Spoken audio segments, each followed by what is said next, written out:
Here are some class notes for Chapter 1 of our class Nutrition, Health, and Safety from the book Safety, Health, and Nutrition in Early Childhood Education. And Chapter 1 is Well-Being in Early Childhood Education, or in early childhood. So this is just a general introduction to kind of what the book's going to be about, which is broken down by sections on safety, health, and nutrition, but they are all absolutely intertwined.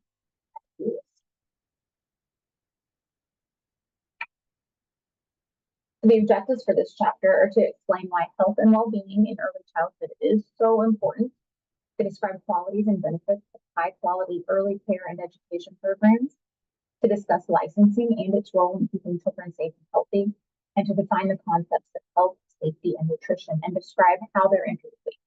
And hopefully by the end of Chapter 1, you can in your head at least respond to each of these things and to learn about each of these chapters. So this is a devastating thought. Young children are the age group most likely to live. Of course, that's no choice, of nothing that they have done to have that happen to themselves. And so it's just a devastating fact. And it does affect their education and their development. Early childhood development and education are affected by various environmental and social factors, including early life stress. And what you need to know is that it can affect a child's cognitive, emotional, and social development when they have stresses early in life.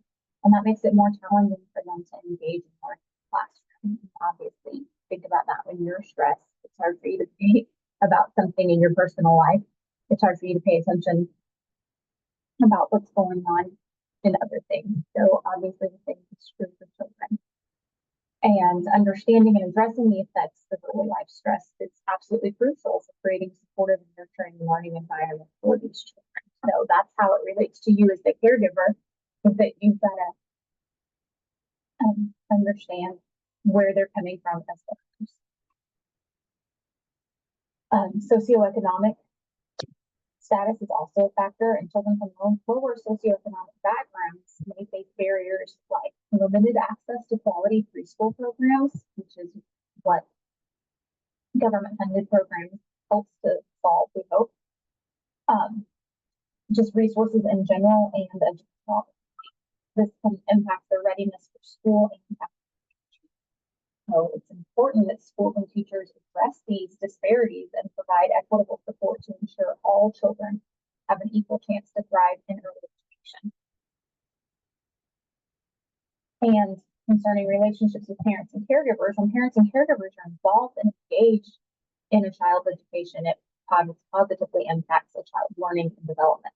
So much so that we have a whole class on socialization and support and community involvement, family and parent involvement. So just know that that's one of the classes that's coming if you haven't already taken it.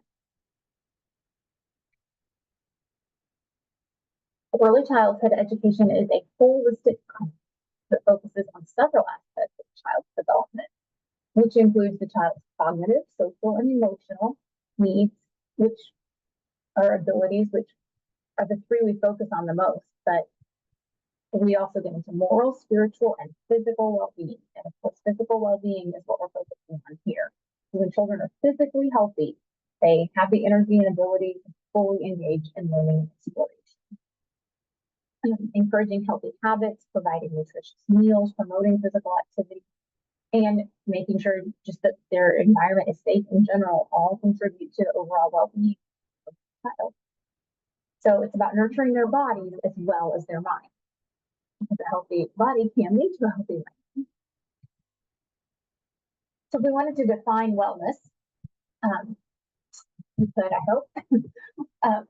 So here the question asks, what does it mean to be well? Well, that's to be healthy. And both of these terms generally refer to a state of physical and mental well-being.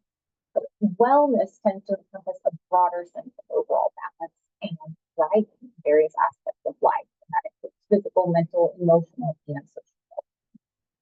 On the other hand, if we were to look at just health, that typically focuses more specifically on the absence of illness or disease and the maintenance of physical well-being. So while being healthy refers to the absence of being ill, being well encompasses is a more holistic and thriving state in all areas of life. And why is this important to do as an early childhood teacher? Because promoting wellness and health sets a strong foundation for children's overall development. When children are physically and mentally well, they are better equipped to engage in learning, more prepared to explore their environment, and to build positive relationships. And it supports their ability to focus, learn, and grow. So by prioritizing wellness, we as teachers can create an environment that fosters optimal learning and development in those early years. And that last question that asks, how is growth different than development? They're related concepts, but they're very different. Growth refers to the physical changes and increases in size or quantities, right? Proportions. But development, on the other hand, encompasses a broader range of changes, including physical, cognitive, social, and emotional aspects.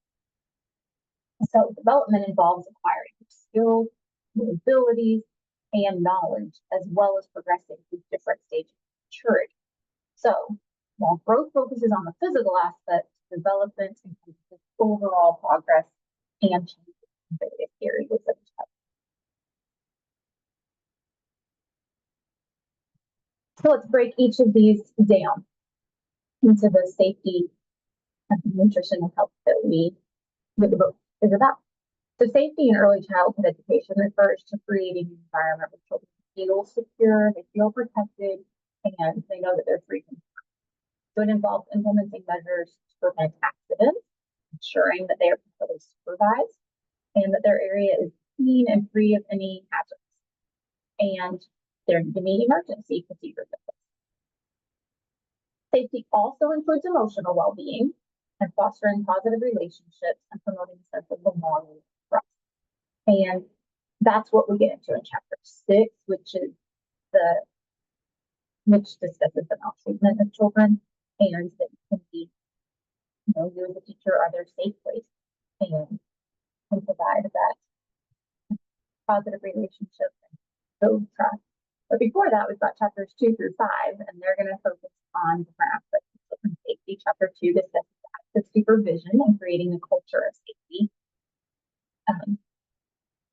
Chapter 3 covers creating a safe indoor environment. Chapter 4 focuses on the outdoor environment. And chapter 5 addresses caring for minor injuries and hurt. So that's what we will dive into in each of those. We've also got health, which in early childhood education includes promoting good hygiene, supporting social emotional development, and addressing any medical or developmental concerns. So some examples of this would be encouraging regular physical activity through play, through outdoor time, through movement activities, teaching good hygiene, such as hand washing and toothbrushing, creating a clean and safe environment so that illnesses aren't being spread around, and supporting that in social emotional well-being through positive relationships. And that's kind of part of all of this, okay? And collaborating with families and healthcare professionals is also a big factor in keeping children healthy. And you want to implement health and safety policies, like ways that you're going to administrate medication in your center, or how you're going to manage hours, things like that. Ooh, sorry. So, as part of health, the section on that, we've got chapters 7 through 11, and 7 is going to be promoting health. Chapter 8 looks at preventing illness. Chapter 9 addresses supportive health care. And then chapter 10 describes special health care needs during childhood. And chapter 11 gets into and nutrition. In relation to early childhood education, nutrition refers to providing children with the necessary nutrients and balanced meals to support their growth, development, and overall health. So it's going to involve offering a variety of nutritious foods that meet their dietary needs. And that, of course, includes fruits, vegetables, whole grains, lean proteins, and dairy products. And by promoting healthy eating habits and providing healthy nutrition, you as the teacher and then the facility that's caring for these children are aiming to support children's physical and cognitive development to enhance their immune system, which keeps them healthy. It's part of this cycle between the three of health, safety, and nutrition. And it enhances their immune system and establishes a foundation for lifelong eating habits, which is a great goal too, to help them to be healthy throughout life.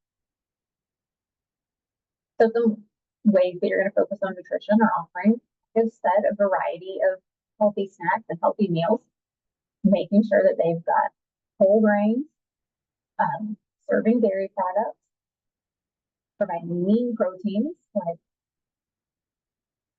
chicken, beans, lean beef, and teaching them about the importance of a balanced meal and encouraging them to make healthy choices. That's so important and leads to that whole lifelong health approach. Children also respond well when you involve them in age-appropriate activities about health, like gardening or cooking. Love to get in the kitchen and are more likely to make healthy choices when they were part of the training. And of course, collaborating with families to help create a consistent approach to nutrition and to share information about healthy eating habits that the adults might have. So this is chapters 12 through 15 of the book. And chapter 12 is going to talk about basic nutrition for children. Chapter 13 examines protecting nutrition and wellness. Chapter 14 is about providing good nutrition, and 15 addresses menu planning and food safety, which you may or may not be a part of at the facility where you work for volunteer.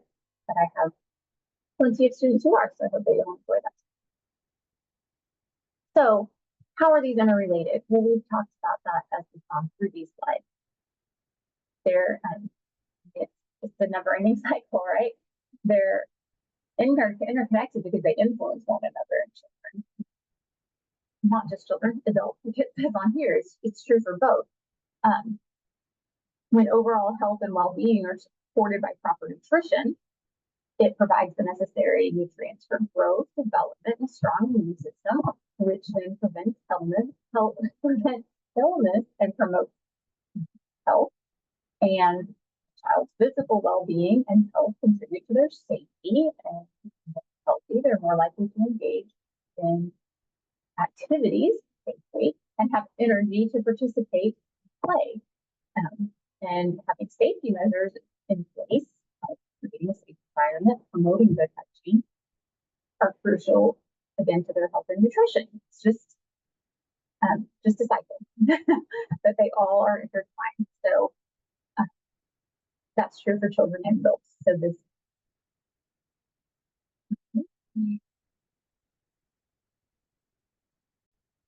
So that is how they influence one another. So high quality programs, healthcare programs are the key. High quality programs include all of these things: a low student to teacher ratio, teacher training, which is what you're doing by getting your education here at Westford, creation of school family partnerships, healthy school meals, provision of transportation to and from school, healthcare services and referrals, home visitation, supportive social work. And the book will dive more into these, but also in this very chapter, we talk specifically about Oklahoma licensing regulation, and there are lots of things there. So you'll already know some of that information. Just kind of start digging around and looking at what it takes in Oklahoma to be a certified program.